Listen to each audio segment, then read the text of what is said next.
All right, you guys, we're back. I got more information for you, more stuff to talk about. We're talking Turkish get-ups later in the workout today, so we're gonna need a little bit of time to talk about that. Here's what you need to know for your warm-up. We're gonna begin with some inchworm up, down dog. So I start at the back of my mat, fold forward to the ground, walk my hands out to a plank, up dog, down dog, then walk my hands back to my feet, stand up, fold forward, repeat, so on and so forth. Next up is jackknives. I lay on my back, right hand up overhead, touch my left foot with my right hand, then my right foot with my left hand, back and forth. Each time you come up counts as one rep. After that, we're doing paused squats with a 1 second pause in the bottom. So I descend, not to a full bottom position, I'm not going way down to here, but to about here, pause for a second, and then stand back up.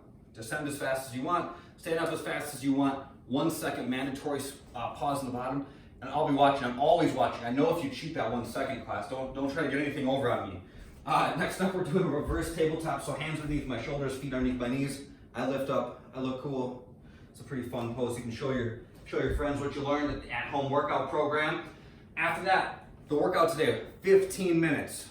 All right, we're gonna work for 15 minutes, as many rounds as you can get through, but every 3 minutes, you gotta stop and hold a handstand. If you cannot stop and hold a handstand, then go to a plank. Okay, maybe go to something between a plank and a handstand.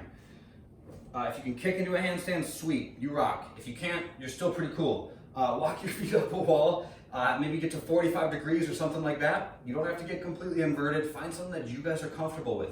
Your belly needs to be on tension. Your butt needs to be flexed. Your feet should be together. All the muscles in your core should be engaged so that you're in a strong position. You're not going to end up just kind of hanging out in some sloppy place. So nice and strong wherever you are. Feet walk up the wall nice and slow. Feet walk down nice and slow. Whatever you guys can get into, that's a challenge for you. That's where it's at. So find that. The rounds that we're going to cycle through are going to start with V-ups. So I lay on my back, arms go up overhead, I come up, and I touch my toes. It's like the cousin of a jackknife that nobody likes.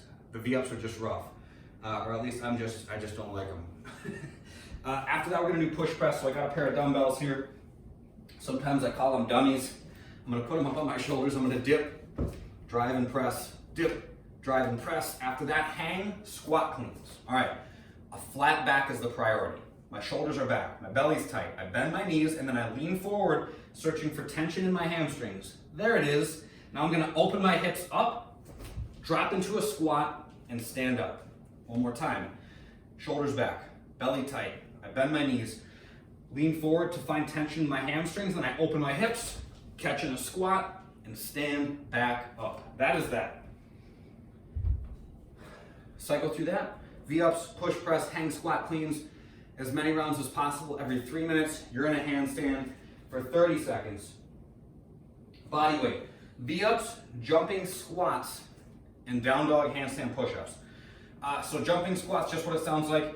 I squat, and then I drive through my heels and I jump at the top.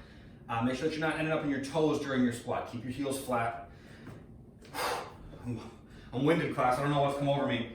Down dog handstand push-ups. I'm gonna go into down dog. From there, my hands are about shoulder width. My head is gonna touch out in front of them, okay?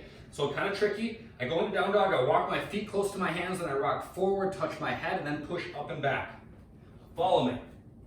Rock forward, touch the top of my head, push up and back to finish each rep. You're trying to get as inverted as possible through your upper body as you do them. If those are tough, because they are, but if you're finding that they're too tough and you can't get your head to the ground, they look like they shouldn't be that hard. They're freaking difficult. If you're having problems with them, put down some books, maybe one book, maybe two books, maybe three books, I don't know. Put down a target height that allows you to touch your head to something so you know how much range of motion you're working through. Otherwise, we're just kind of lowering into this random range of motion that we never can build progress off of. So know how low you're going. All right. The fun today is 10 alternating Turkish get-ups. I'm going to give you a brief crash course on the Turkish get-up, all right? Here's what's going to happen. I'll go with no weight. I'm going to put my arm up overhead. Whichever hand, this one will be holding the weight. Whichever hand holds the weight, that leg is bent. My left hand is flat to the ground at about 45 degrees out from my body. I squeeze my belly, and then I roll up onto my left elbow.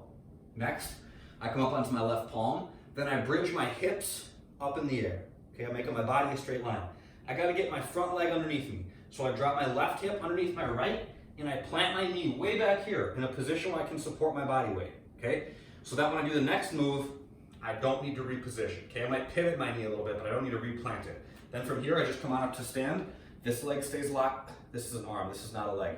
This arm stays locked the whole time. Then I step back, plant my left knee, plant my left palm, step my left foot out in front, drop down to my hips, elbow, and my shoulders. I Turkish got up. That's it. That's all. That's how it's done.